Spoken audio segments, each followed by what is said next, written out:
Hi teachers, this is Nicole from the Happy Apple Teacher. So I want to go through Google Slides today. I know most of us are proficient with Google Slides as it's something that we have used a lot this year and last year, and we've just become experts at it. But I want you to see how I've used it in my classroom. Hopefully you'll find some tips that are helpful to you. So I would post the planner. So I did this when we were online, when I was teaching synchronously online as well as in the classroom. So in the classroom, students would come in, they'd copy into their planner. Now, the benefit of doing this in Google Slides instead of putting it underneath your document camera is that you have a record of it. So I would keep the planner section of the slide deck separate, and I would add the most recent week to the top of that slide deck and post it in the Google Classroom. It became a great resource for parents, for students, and for anyone who is absent. So I highly recommend doing your planner, your morning planner or agenda, student agenda, on slides instead of under the document camera. I also had a copy of our schedule, just simple, posted, easy to read. We would do a daily journal writing activity, so I would post this so students had it as a reference. Later on, I copied just this part of the slide onto my planner pages, so it was there as a reference, so when they finished their planner pages, they could get started on their journal writing. We used a daily reflection at the end of the day, and we used an accountable talk bookmark to help with that, to kind of round out our day. So I would post this at the end of the day.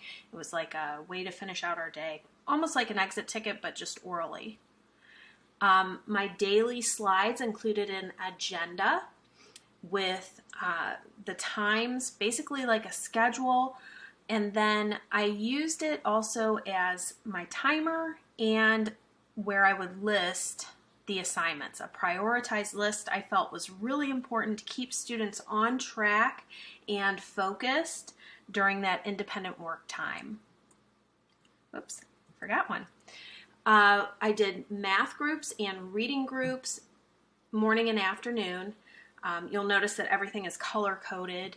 Math is red. I just used math, red for math, and blue for language arts and reading. So you'll see that difference in the color coding. But I felt that this was really important to have posted both for myself, the students, and any tutors or interventionists who were supporting me in the classroom.